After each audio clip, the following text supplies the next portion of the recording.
a revolta humana. Compreende como ninguém, porque já alcançou a virtude da resignação. Então, por amor, se dedica aos espíritos mais revoltados. Nesse ponto, é interessante notar que Maria não foi um espírito que tomou atitudes intempestivas.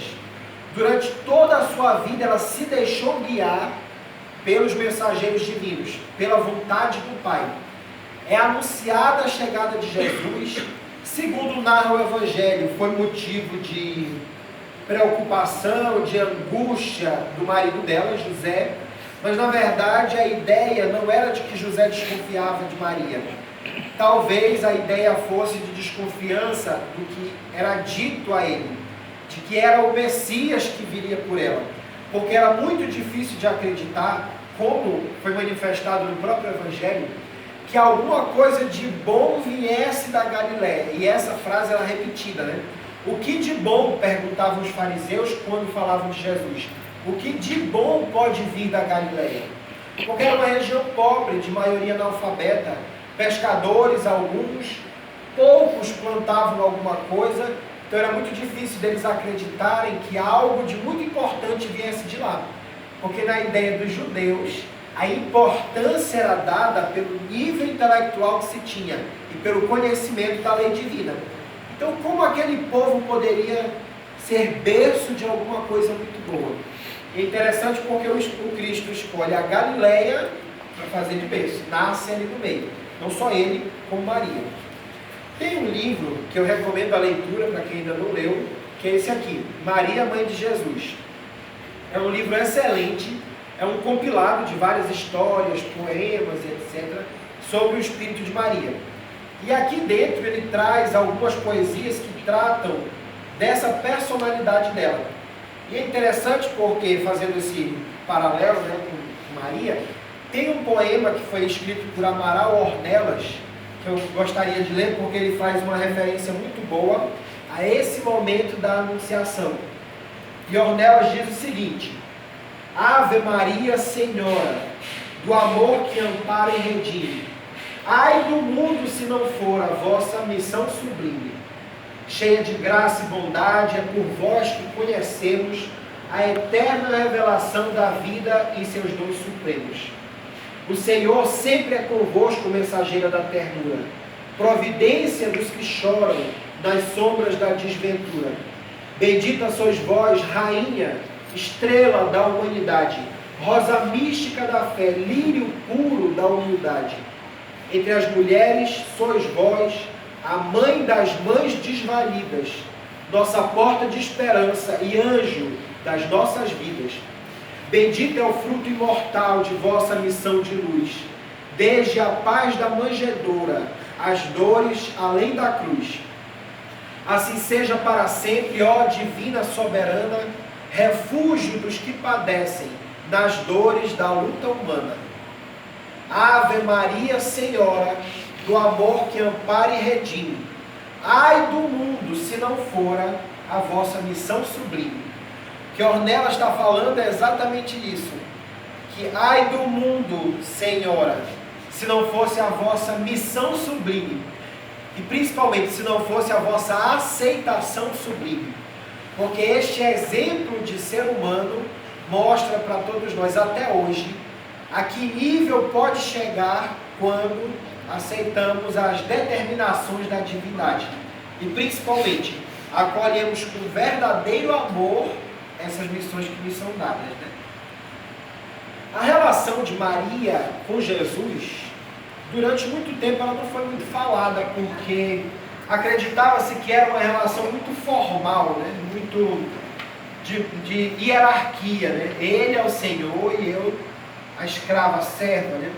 Na realidade, a vida de Jesus não foi rodeada por esse pragmatismo, né? Essa ideia congelante de relação. Ao contrário, o Cristo sempre foi alguém muito carinhoso e gentil, e não poderia ser diferente com a própria mãe. Da mesma maneira como Jesus acolheu gentilmente as crianças no seu colo, seria de estranhar que ele não tivesse a mesma generosidade com a própria mãe, aquela que lhe serviu de mãe no mundo, né?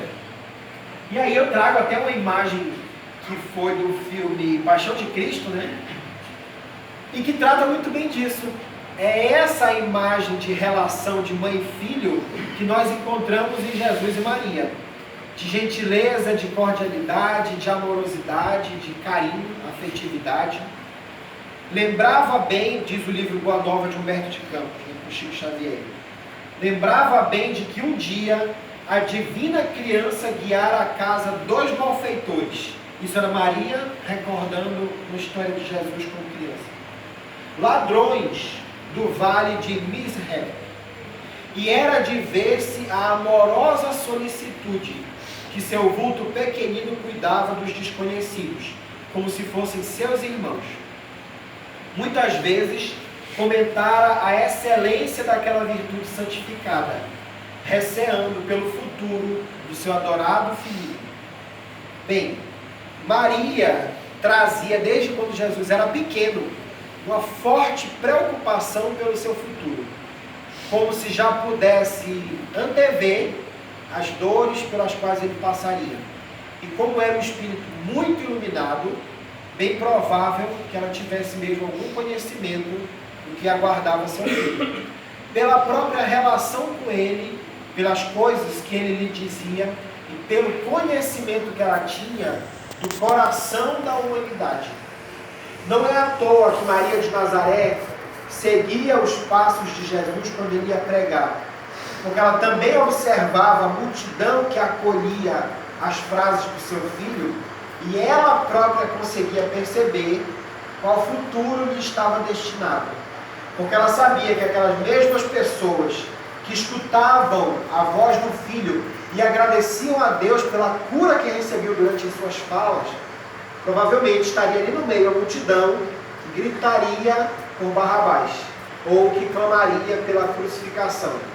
Ela já desenvolvia por eles o amor e a afetividade para que ela pudesse mais tarde oferecer, caso se sentisse magoado, um perdão muito profundo. Maria de Nazaré conseguiu acompanhar o crescimento e o desenvolvimento de Jesus, conseguiu perceber a manifestação da sua personalidade divina, notou sua vida messiânica e de como ele era venerado pela multidão que acolhia suas informações, e também foi ela que teve que acompanhar todo o vale de lágrimas, vamos dizer assim, né? Da que ele teria que passar. Mas também foi ela que recebeu mais tarde, já na casa do caminho, a visita do seu filho ressuscitado. E anos depois, teria contato com ele de novo antes de retornar ao mundo espiritual. É essa relação gentil de amorosidade que existe entre os dois, que até hoje repercute no mundo espiritual. E ela abriga no diálogo que ela teve com Judas após a sua desencarnação, que até hoje ela via nos sofredores do mundo a figura do seu filho muito amado, do seu filho querido.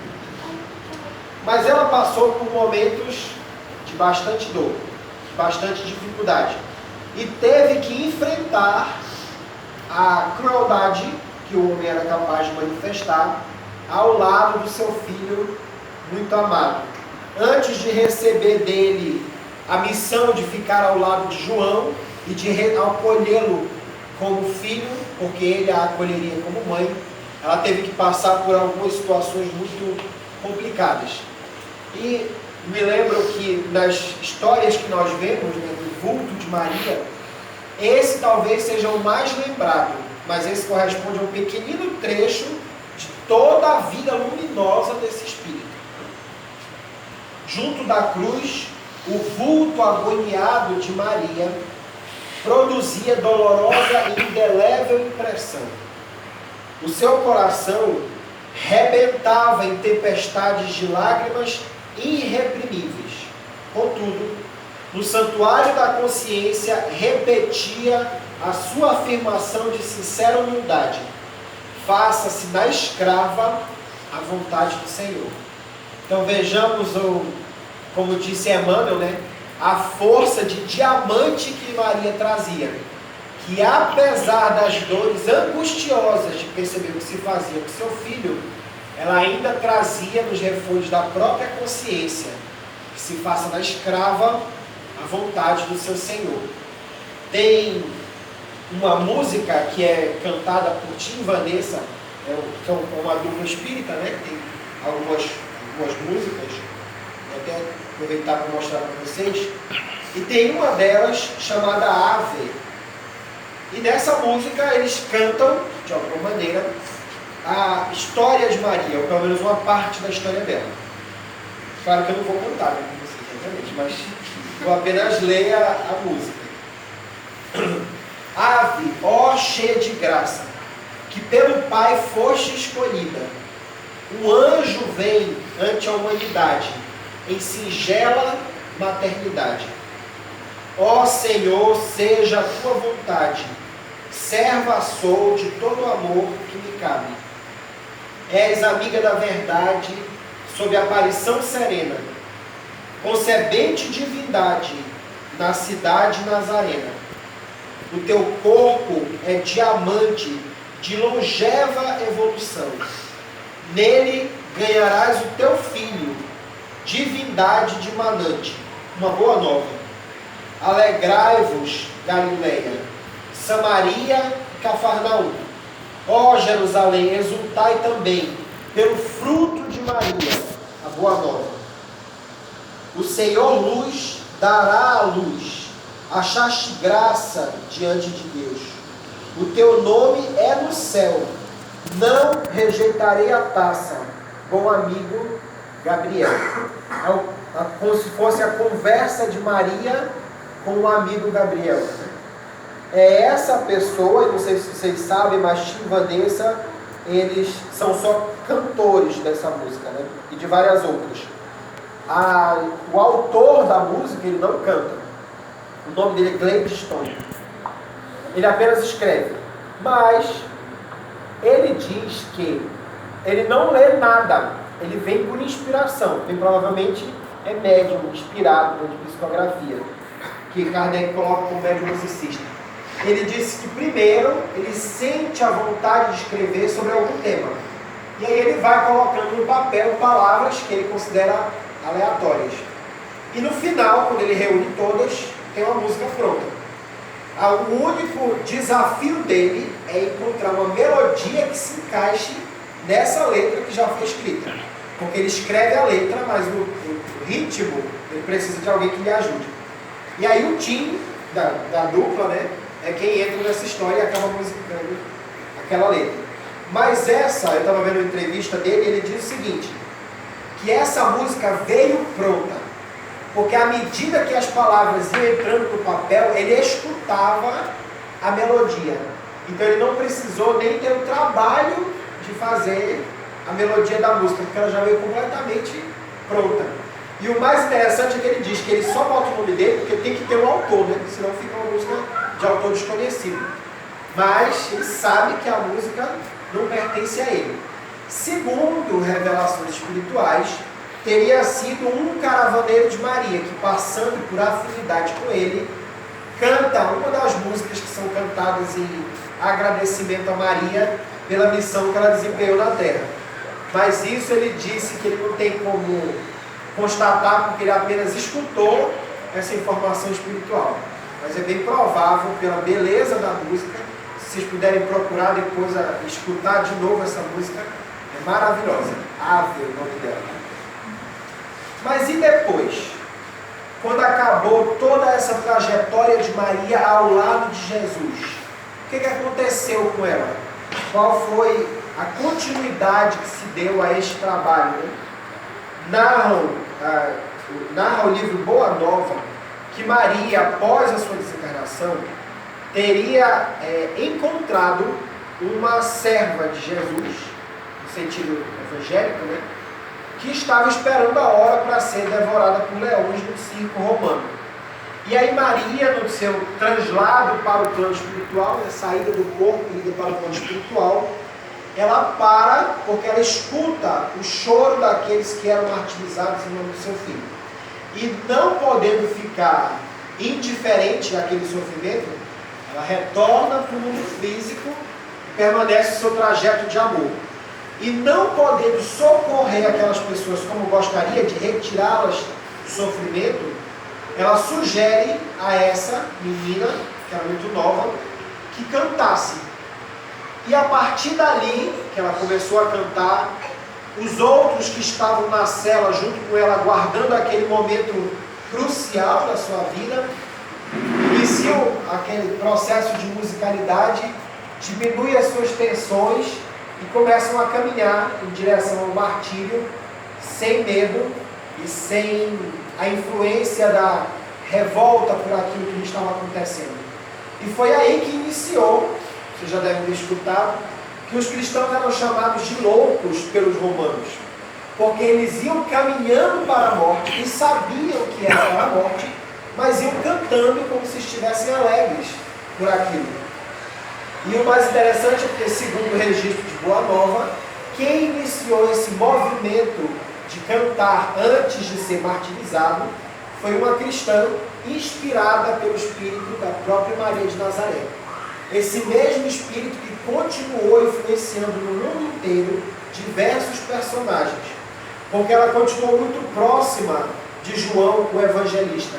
Tanto que quando ele reencarnou como Francisco de Assis, ela lhe aparecia em sonhos. Ele tinha uma profunda veneração ao Espírito de Maria. E foi também a influência generosa de Maria de Nazaré que o fez dedicar-se cada vez mais a abrigar os leprosos. Não sei se vocês sabem, mas os rancenianos da época não tinham tratamento nenhum. Aí então a lepra se desenvolvia e eles acabavam desencarnando por infecções e problemas de saúde outros. Maria já cuidava deles quando ela ficava ao lado de João. Mas João apresentava uma certa reserva em relação aos leprosos, porque na cultura dele, a lepra era um símbolo de maldição divina. Então, mesmo após a conversão, ficaram resquícios ainda daquela cultura judia. E ele ainda olhava para eles, apesar de ajudá-los, mas com certas reservas. Ele não tinha coragem de tocar, ele não tinha coragem de abraçar. E desencarnou assim, amando-os, porém não conseguia desenvolver esse apreço que Maria tinha de tocar neles, de colocá-los próximos, de alimentá-los muito perto. Então, reencarna ele como Francisco de Assis e traz a mesma marca espiritual do medo e do preconceito por aqueles que carregavam o mal de Hansen. Então, certo dia, ele encontra uma sua muito querida, que era Clara, alimentando na beira de um determinado lago os que eram rancenianos, os leprosos da época. E ele teve um impacto, porque ela ajudava, inclusive aqueles que já tinham passado pela amputação dos membros. Clara ajudava eles a tomar banho. Clara levava-os até o lago, jogava sobre eles a água e os ajudava a purificar o corpo.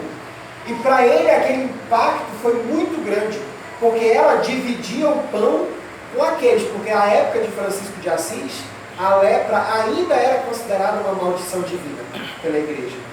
Então ele teve um choque, porque ela era uma mulher dedicada à vida religiosa, como ele também já tinha iniciado seu percurso de dedicação à vida religiosa, mas ela conseguia uma coisa que para ele era incompreensível. Como ela não tem medo? Como é que ela toca neles sem receio? Como é que ela não vê diferença? E é o Divaldo Pereira Franco que narra que Clara de Assis era inspirada por um espírito servo de Maria, que bem provavelmente foi que lhe direcionou para cuidar dessas pessoas. Vocês sabem que Maria de Magdala, quando desencarnou nos braços de Maria de Nazaré. E ela já trazia no corpo as marcas da lepra. Porque Maria de Magdala, após a morte e crucificação de Jesus, por exemplo, ela ficou sem rumo, porque quem lhe direcionava era o mestre, que ela aprendeu a seguir. Quando ele vai embora e ela não é aceita na casa do caminho, porque os apóstolos achavam que a presença dela seria prejudicial ao movimento, ela sai sem rumo, sem saber o que fazer, senta-se na areia do mar de Genezaré e começa a refletir, pensar no que ela poderia fazer para continuar servindo Jesus. E quando num ato de oração ela leva o pensamento aos céus e implora: mestre, mostra-me o caminho, ela escuta ao longe o balido de um sininho, que era um guizo que os rancenianos eram obrigados a levar ou no pescoço ou amarrado no calcanhar, para avisar todos que um leproso estava passando e que todos deveriam se esconder dentro de casa ou se afastar. Quando ela escuta esse guizo, ela tem a ideia: então esses é que são os filhos que o mestre quer que eu cuide, é deles, para eles que eu devo me dedicar.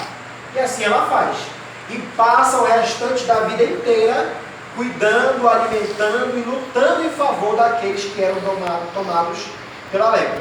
Até que um dia, num banho seu comum dentro de uma lagoa próxima, ela vê a mancha esbranquiçada, avermelhada ao derredor, e ela toma de um espinho de uma roseira que tinha próxima, e quando ela fura e não sente, ela percebe: eu também tenho a doença, contraí a doença. E ao contrário do que a lógica pareceria nos induzir, ela sai, termina seu banho, ajoelha-se à beira do lago e agradece: obrigado, Jesus, porque esse é o maior martírio a que eu poderia ser submetido em teu nome. E ela passa todo o restante de sua vida cuidando deles, até que ela mesma não pode mais cuidar, e no último desejo decide ver Maria de Nazaré. Vai ela caminhando até Jerusalém, no fim das forças, não consegue adentrar a cidade, até porque já era considerada uma mulher amaldiçoada, de novo, e cai à beira da cidade. Maria vem passando e encontra ela, reconhece, coloca no colo, e é ali que ela consegue dizer suas últimas palavras, agradecendo a Jesus por poder desencarnar, admirando os olhos da mãe dele. E é interessante porque a própria Maria de Nazaré continua, dá prosseguimento a esse trabalho de assistência espiritual a esses espíritos, e tinha que ser espiritual porque não tinha tratamento físico nenhum na época, e ela dá andamento ao entendimento do seu filho.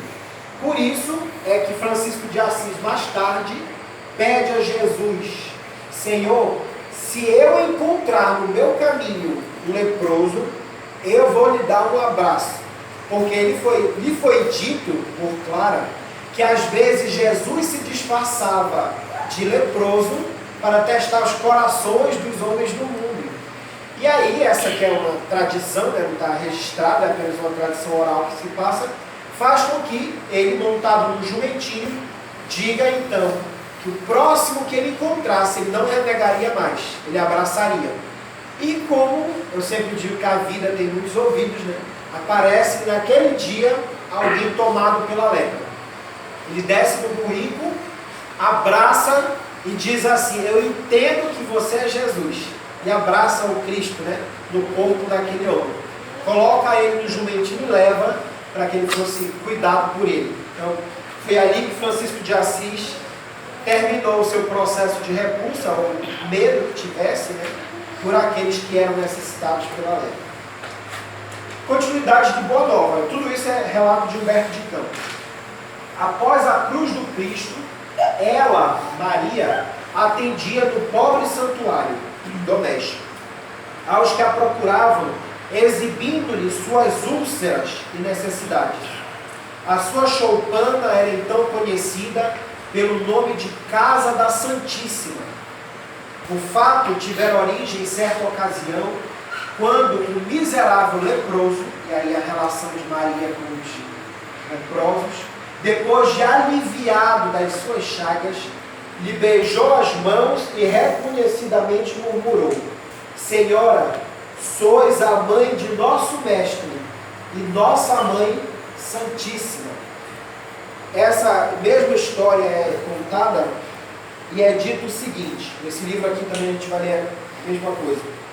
E diz o seguinte, que ele abriu os braços e enquanto todos lhe olhavam, amenizadas as suas dores, das chagas que ele trazia da lepra, ele diz: se ela foi o receptáculo, foi a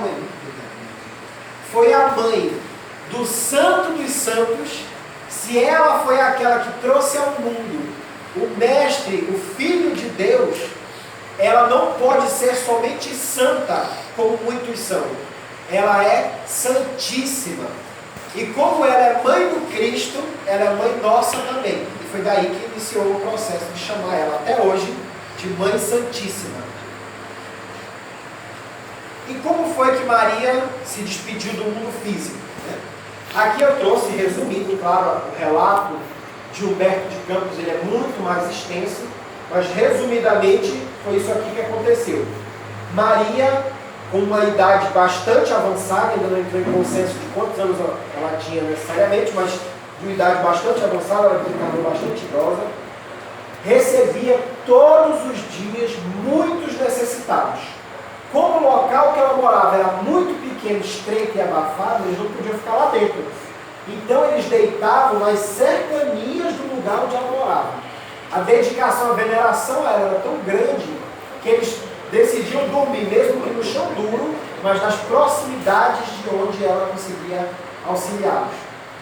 E todos os dias ela reunia as doações de trigo, de água e de alimento que ela conseguia para fazer inúmeros pães e distribuir para eles. E quando ela tinha outros alimentos, ela também fazia a mesma coisa.